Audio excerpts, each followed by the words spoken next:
그 월급에 잠이 와?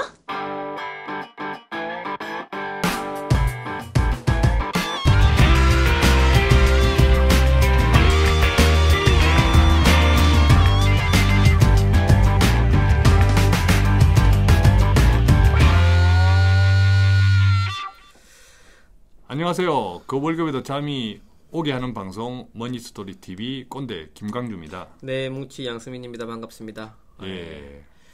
저희가 이제 방송을 한 지도 한 3-4달 정도 된 것 같습니다. 자, 3-4달밖에 안 됐음에도 불구하고 또 많은 시청자, 청취자분들이 또 열하와 같은 성은과 홍에 힘입어서 우리가 거의 그 뭐 팟캐스트의 비즈니스 분야 뭐 탑10에 계속 그죠? 네. 예, 계속 있습니다. 책도 좀 계속 나가고 있고요, 그죠? 그래서 이게 계속 하니까 이제 점점 할 게 없어서 이게 내용이 중복되고 하니까 저 새로운 주제뿐만 아니라 저희가 원래는 대본 없이 이거 방송을 하거든요. 그렇게 하다 보니까 최대한 좀 그래도 중복된 기사들은 피하고 도움되는 내용들에 대해서 많이 좀 도움 드리려고 찾다 보니까 이제 점차 이제 웬만한 거 많이 한 것 같아요. 네. 책 이야기 나왔으니까 책 이야기 하나 소개해드리면요. 최근에 나온 책 중에 장미의 열반이라는 책이 있어요. 장미의 열반. 예, 장미의 열반. 뭡니까? 장미의 열반.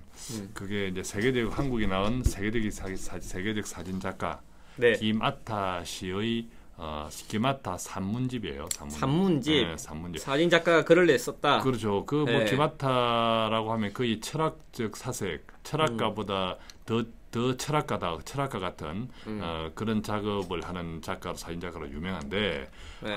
그 책이 굉장해요. 저는 또 네. 개인적으로 또 제가 아주 절친인 관계로 제가 어제 직접 사인된 장미의 열반? 장미의 열반 직접 사인된 책을 작가와 함께 또 받는 호사를 누렸습니다만 이 책이 동시에 저도 또 주문을 했죠. 열반이라는 의미가 뭐죠? 뭐 햇반도 아니고. 열반 저기 열반 간다 이게 이제 열반이죠. 열반. 근데 장미가 열반했다라는 거지. 이게 굉장한 어떤 좀 뉘앙스를 땡기지 않나요? 장미의 열반. 비싸다. 꼰대시 책보다 비싸다. 책이 두꺼워요. 책이 두껍고 이 책 내용이 진짜 한 꼭지 읽어보면 이 시대를 살아가는 우리들에게 참 많은 좀 힐링도 되고 도움도 되는 책입니다. 한번 연락하셔가지고 이벤트 한번 넣어달라고 하시죠. 책인 이벤트 어때요? 우리 저 장미의 열반 이 김아타 씨하고 지난 방송에서 우리가 잠시 이야기했지만 톡파티를 할 거예요. 톡파티. 스페셜 톡파티. 그러면 출판사한테 조금 책을 몇 권 찬조를 받고. 그렇지. 우리 청취자들한테. 청취자분들. 청취자분들은 톡파티 와야 되는데. 톡파티 와야 되는데. 서울 지역 서울 경기권에 있는 우리 청취자분들은 좋다. 톡파티 하면 서울에 살 거니까. 뭐 톡파티 지금 생소하신 분들은 한번 검색해 보세요. 인터넷에 네이버에 톡파티 하면 나옵니다. 꼰대 씨가 이제 취미삼아 하는 게 있어요. 제가 취미삼아 또 뭉치가 취미삼아 응원하고 제가 취미삼아 운영하는 그죠? 그런 게 있습니다. 알겠습니다. 취미삼아. 그죠? 그래서 이제 뭐 톡파티 이런 것들도 궁극적으로는 약간 힐링 쪽에 가까운 것 같아. 그렇죠. 어떤 사람을 통해서 자기가 치유되는 효과가 있는 것 같은데 오늘은 이 재테크에도 힐링이 필요하다라는 주제로 한번 얘기 나눠볼게요. 우리 참 이게 잘 엮는 것 같아요. 재테크에도 진짜 힐링이 필요하긴 해. 그죠? 한번 봅시다. 어떤 내용인지. 이게 뭐 사진을 보니까 돈나무네. 돈나무. 야, 멋지다. 돈나무인데 나무에서 돈이 만들어지는 게 아니라 그 나무에 돈을 붙여야 되는 게 문제야. 그죠? 돈나무네. 돈나무 발음을 잘해야 돼. 돈나무. 그죠? 돈나무. 사이코 나무. 자, 기대 수익률을 절반으로 확 낮추자. 이게 무슨 뚱다리 같은 소리야. 자, 이거죠. 말 그대로 기대 수익률을 좀 높여도 좀 시원찮은 마당에 뭘 절반까지는 확 낮춰. 이런 내용인 것 같아요. 과거에 우리 투자자들, 우리 한국 사람들도 화끈하지 않습니까? 단기적으로는 큰 거, 한번 투자를 한다면 우리는 20%는 기본으로 먹고 나와야 돼. 그렇지. 이게 우리 습성이죠. 먹으면 네. 그래도 따블은 찍어야지. 네. 한번 들어갔다 하면 따블은 찍어야지. 네. 그래서 고객들한테도 작년 같은 경우 최근에는 좀 많이 덜해졌는데요. 작년에 여쭤봐요. 얼마 정도를 원하시냐고. 저는 그래서 원금 이상은 돼야 되고 손실 나는 거 싫어요. 그러면 그래요? 그러면 한 연 몇 프로 정도 수익 났으면 좋겠습니까? 한 10%요? 이게 현실인 거죠, 현실. 진짜로 그래, 진짜로. 그것도 이제 원금 까먹지 말고. 원금 까먹지 말고 안전하게 투자하면 한 10% 정도 나와야 된다. 라는 게. 근데 그런 분들이 왜 은행은 안 가는지 몰라. 그러면 지금 은행 가면 안전하게 투자하는데 안전하게. 그렇죠. 그 큰 은행에서 안전하게 해주면서 한 3% 주나? 네. 그래 안전하니까 우리한테 돈 주고 오겠죠. 더 상담하러. 네. 그 큰 은행에서 안전하게 해주면서 4% 주는데. 그래서 우리 같이 작은 은행 오면서 참. 맞습니다. 그렇다고 우리가 돈을 직접 우리 호주머니에서 넣어서 운영하는 거 아닙니다. 그거 오해하지 마시고. 과거에는 이 생각하시면 돼요. 어떤 우리가 그 투자, 즉 예를 주식이라는 놈을 가지고 한다. 고위험 상품으로 투자를 한다라면 적정 기대 수익률은 정기 예적금 금리 곱하기 한 2배 정도 생각하시면 딱 적정 수준 같아요. 2배에서 3배 정도. 그럼 과거에는 어땠냐? 과거에는 금리가 높았죠. 뭐 10% 이렇게 되는 경우도 있지 않습니까? 예. 그러면 당연히 2-3배 정도 잡으면은 그게 한 20-30% 정도 됐다는 소리죠. 그러면 그게 틀린 말도 아니었어요. 즉 고성장 시기에서는 그게 맞을 수도 있었다. 근데 최근에 금리가 몇 프로입니까? 한 2.5% 정도가 되죠. 그러면 잘해봤자 5에서 약 7% 정도 수준이에요. 예. 그래서 적정 기대 수익률은 그 정도 수준입니다. 예. 사실 5에서 7% 해도 소위 자산가분들한테 이런 네. 5에서 7% 이야기하면 그냥 눈을 크게 떠요. 어휴. 어이구, 그렇게 많이 이렇게 네. 해요. 진짜 이 5에서 7%는 진짜 대단히 네. 대단히 큰 수익률이에요. 그래서 내가 투자를 하면 얼마 정도 기대 수익률 가져가야 되냐라면 대부분 금융기관은 주식을 하시면 한 10% 정도를 계산할 겁니다. 채권을 한다 그래도 한 6% 정도 잡을 건데 말도 되다는 소리고요. 예, 적정 기대 수익률 한 6% 정도 전후로 잡으시면 돼요. 이제 많이 저성장이 됐습니다. 그럼 향후에는 어떻게 될 거냐? 지금은 뭐 시장이 안 좋으니까 어쩌다 치면 향후에는 어떻게 될 거냐? 어떻게 될 것 같습니까? 향후에는 우리가 10%는 해야죠. 맞습니다. 미국이 제로금리죠. 예. 일본도 금리가 0.1%고요. 예. 즉 은행 금리가 없어요. 그러니까 없고요. 우리가 이제 예. 저희가 보통 이제 고객들한테 한 6에서 8%를 이야기를 하는데 네. 이제 그것은 나름대로 이제 조심해서 여러 가지 이제 포트폴리오로 나누어서 또 시간도 좀 가지고 이래 하면 사실 이제 되돌아보면 그 정도는 또 나오잖아요. 네, 맞습니다. 되돌아보면 이제 네. 그 정도는 나오는데 이제 우리도 항상 좀 조심스럽게 이야기하는 거죠. 또 뭐 하다 보면 어느 해에는 어느 타이밍에는 또 그 이상도 되는 경우도 있지만 전반적으로 이제 한 번 투자하고 뭐 그만둘 게 아니니까 네. 그 넣었던 돈을 또 굴리고 자꾸 이제 본질적으로 자꾸 이제 불려 나가야 되는 거죠. 네. 필요한 돈을 써가면서 그럴 때는 좀 이제 좀 안전하게 그죠. 수익률도 욕심을 좀 낮추고. 네. 기대 수익률을 절반 낮추는 게 중요한 게 뭐냐면 당연히 이제 위험이 높으면 이제 기대 수익률이 높으면 반드시 위험이 큽니다. 당연히 위험도 비례해서 크는 건데 이렇게 생각하시면 돼요. 예를 들면 제가 쉬운 예를 들어볼게요. 수익률이 10% 수익이 나고요. 그 다음에는 0% 수익이 나는 거예요. 예. 그 다음에 또 10% 수익이 나고 그 다음에 또 0% 수익이 나고 즉 이걸 계속 반복하는 겁니다. 한 5년에서 10년 정도 예, 이렇게 계속 10% 0% 10% 0% 안 까먹는 거죠. 예. 그 경우랑 나는 이제 아주 공격적으로 가고 싶어. 그래서 투자를 했는데 첫 해에는 40% 수익이 나오는 거예요. 예. 그 다음에는 마이너스 20% 수익이 나오는 겁니다. 그 다음에는 40% 수익이 나오는 거고요. 그 다음에는 마이너스 20% 수익이 나는 겁니다. 그러면 투자가 훨씬 더 공격적이고 수익이 많이 보이지 않습니까? 근데 투자 원금 대비 누적 수익률을 한번 보자 이거죠. 그러면 아까 처음에 얘기한 작게 수익 나면서 안 까먹는 경우가 정확히 그 후자 공격적인 것보다 수익이 1.5배가 더 많이 나게 되어 있습니다. 예. 즉, 그 뭐냐면 투자에서는 중요한 거는 작게 먹더라도 안 까먹는 게 그만큼 중요하다 이거예요. 예. 그래서 적절한 기대 수익률이 굉장히 중요하다. 그래서 기대 수익률 많이 낮추자. 예, 그거부터 시작하는 겁니다. 수저는. 그럼 이제 네. 오늘 전에 뭉치 씨도 다시 정리했지만 이제 기대 수익률을 낮추자 하는 것이 안 까먹는 거죠. 안 까먹기 위해서 안 까먹고 본전은 그대로 계속 키핑을 하면서 그것을 이용해서 은행이자 이상의 이제 수익을 계속 얻어 나가는 거. 이것이 괜하게 큰 거 한 방 노리다가 오히려 까먹고 나면 그때는 정신 없잖아, 그죠? 그렇죠. 축구도 네. 후반전에 한 골 먹고 나면 정신이 없어. 뭐 네. 그러다 또 먹어. 네. 그렇죠? 예, 그런 것처럼 이제 그런 현상이 생긴다는 거죠. 그렇습니다. 마음을 좀 편안하게 가져가자. 이제 기대 수익 낮추자. 두 번째 뭐 이거 아름다운 재능 기부를 준비하자. 뭐죠? 갑자기 생뚱맞게 재능 기부가 나오는데. 저는 사실 개인적으로 네. 재능 기부는 아주 싫어해요. 재능 기부. 재능 기부라는 단어를 싫어. 왜 싫어하냐면 예전에 뭐 재능 교육에서 일했어요? 재능 교육하고 전혀 관계 없는데. 전혀 상관없고. 예, 뭐 주식 재능 교육이 지금 상장 비상장이죠. 상장이가? 모르겠습니다. 네. 예. 근데 왜 재능 기부를 싫어하냐면 요즘 우리가 갈수록 지식 기반 사회거든요. 뭐 직장보다는 직업. 그래서 자꾸 이제 자기 지식을 1인 기업화 되어야 되는. 우리 자녀들이 다 그래요. 우리도 네. 지금 다 그러는데 그러다 보니까 심심하면 재능 기부가 너무 재능 기부를 이용을 하는 거예요. 기업체에서도 자기들 고객들은 이런 걸 행사를 하면서 어떤 사람한테 뭐 이렇게 잠시 출연해달라 하면서 재능 기부를 좀 해주시겠습니까? 이런다고. 그런 경우도 있고요. 그렇죠. 그러니까 사실은 재능 기부를 받아야 되는 우리나라의 이런 예술인들은 재능 기부를 거의 다 받아야 되는 분들이에요. 네. 받아야 되는 그분들한테 끊임없이 재능 기부를 요구하거든. 그래서 저는 이제 돈도 안 재능 주면서. 기부를 돈도 안 주면서 좀 싫어하기는 하는데 저는 항상 전문인에 대해서는 정당한 대가를 지불하자. 예, 그래야 하는 것이 우리가 더불어 앞으로 살아가는 시대에 우리가 각자가 수혜자가 되는 거야, 사실은 그게. 사실은. 그런 측면을 그런 느낌을 항상 가지고 있는데 여기는 내용이 좀 다르겠죠. 다 읽어봐도 내가 이야기할 때 우리 뭉치 씨 읽어보라고 내가 이야기하는 거야. 네. 답이 뭐예요, 여기는? 아직도 뭐예요? 또 한 번 더 이야기해야 되나? 아니 이제 안 좋다고 얘기하니까 제가 여기서는 좋다고 얘기하는 거지 않습니까? 그래서 뭐 어떤 내용인지 봤는데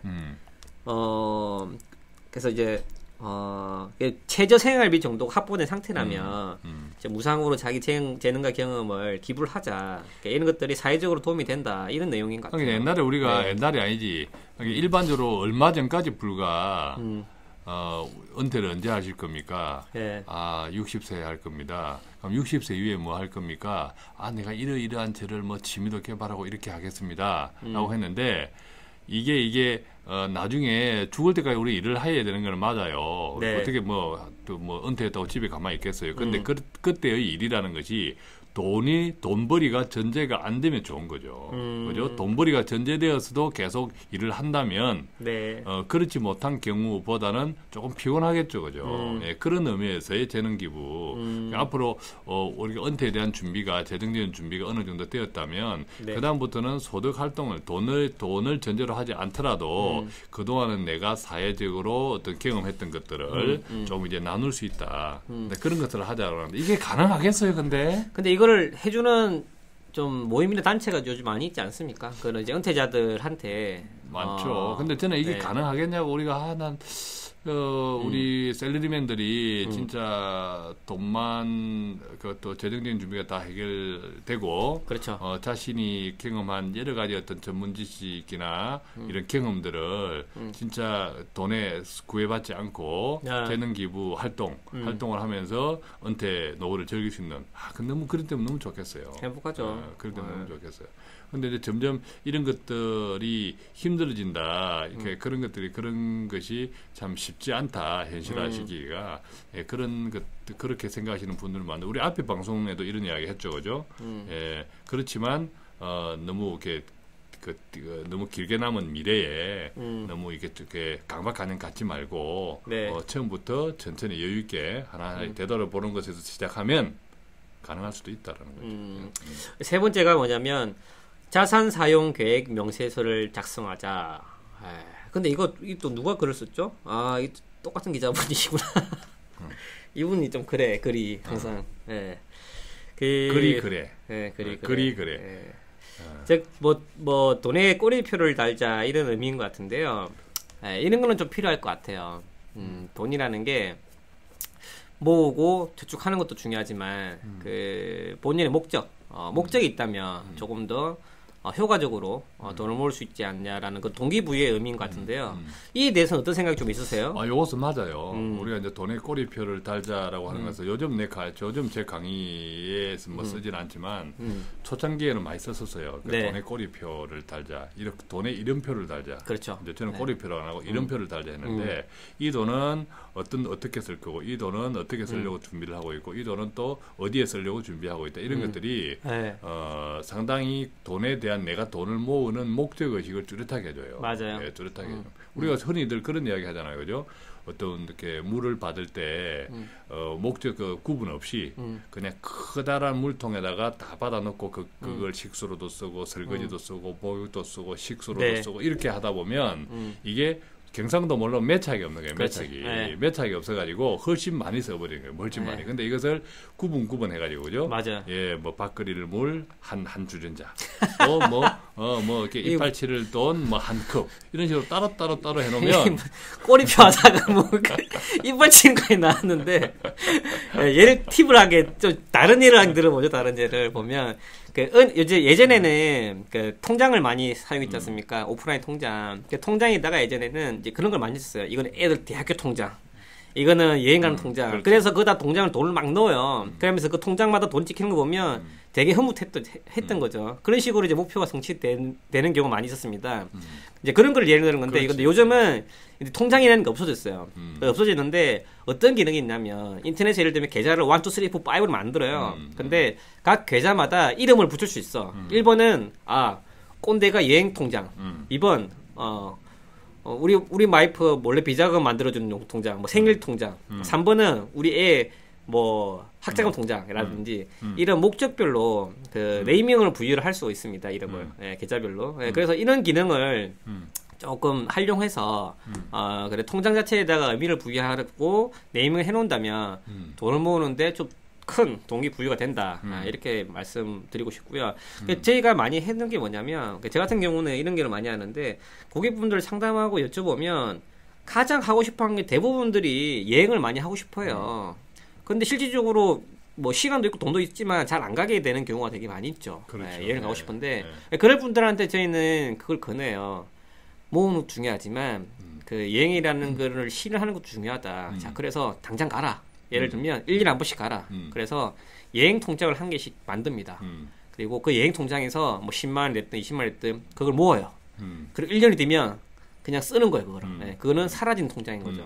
그런 식으로 비재무적인 모습들에 대해서 단기적으로 실현해 나가는 것도 중요합니다. 그렇죠. 우리가 살아가면서 어떤 주기를 정해서 나 자신에게 보상하는 것도 굉장히 소중한 겁니다. 내 자신에 그게 돈을 내버리는 게 아니에요. 종료를 뭉치셔야 예를 들면 1년에 한 번씩 예를 들면 또 뭐 하다 반기에 6개월에 한 번씩이라도 적은 돈 꼭 뭐 멀리 가야 좋은 여행이 아니에요.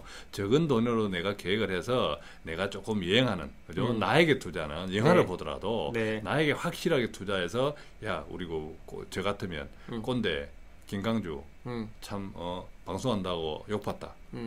이번에는 진한 커피와 함께 1시간 동안 그냥 디비 자라. 이런 거라든지 이게 자신을 사랑하면서 자신에 대한 보상하는 이것이 우리가 돈을 모아 나가는 이게 진한한 과정에서 굉장히 필요해요. 왜? 돈은 내가 벌잖아. 궁극적으로 우리가 돈을 벌고 일을 하는 목적도 가정의 행복인 거죠. 근데 여행 통장이 있으면 어떤 일이 일어나면요. 가고 싶어도 잘 안 가져요. 그렇지. 근데 누가 한 300만 원 줘. 여행 갔다 와 이러면 가거든요. 그 효과가 나요. 난 안 가는데 와이프 줘야 그런 효과가 나요. 실질적으로 내가 1년 만기되면 이 돈을 무조건 나 써야 된다라는 그런 그 당위성을 부여해 놓으면 그 돈이 딱 만기되는 순간 여행 가게 되는 경우가 있습니다. 그렇죠. 그 여행을 가면 어떻게 됩니까? 행복해지죠. 그렇죠. 굉장히 중요해요. 그러니까 우리가 오늘을 즐기자라고 하는 것은 미래의 계획 속의 오늘을 유쾌하게 즐길 수 있는 거고 그것이 조금 전에 이런 것들이죠. 그죠? 이게 힐링이지, 힐링. 그렇죠. 이게 힐링이지. 재테크 힐링이 별거 있습니까? 이게 얼마나 재밌는 내 목표가 성취되고 그 목표에 맞게 내가 놀고 있다. 야, 내가 1년 전에 내 목표가 오늘 노는 거였어. 그 목표대로 놀고 있다는 게 그거 얼마나 큰 희열을 주는지 힐링을 주는지 한번 해보신 분들 있죠, 그죠? 그리고 이제 은퇴를 하신 분인데 그분은 이제 연금 생활을 받고 계신 분이세요. 근데 이제 목돈이 한 1억 정도 있으신 거였어요. 실사례입니다. 그래서 그분은 어떻게 했냐면 원금은 지키자. 그래서 1억을 갖다가 채권에 넣어서 채권에. 근데 6개월마다 이자가 나오는 거예요. 그 채권이. 그걸 설계를 한 거죠. 예. 그리고 6개월마다 어떻게 하냐면 그 이자 넣으면 그걸로 여행 갑니다. 예. 그게 이제 여행 멋지다. 통장이 돼버리는 거죠. 그렇지. 원금 지키시면서 꼬박꼬박 나오는 이자로 가지고 뭉친 돈을 들고 가는 거죠. 여행을. 제가 그렇게 설계 안 했다면 그분은 계속 돈을 싸매고 있을 거야. 예. 근데 이제 그렇게 하시니까 행복해지더라 이거죠. 예. 아주 중요합니다. 아주 중요합니다. 자, 그다음 또 뭐가 있죠?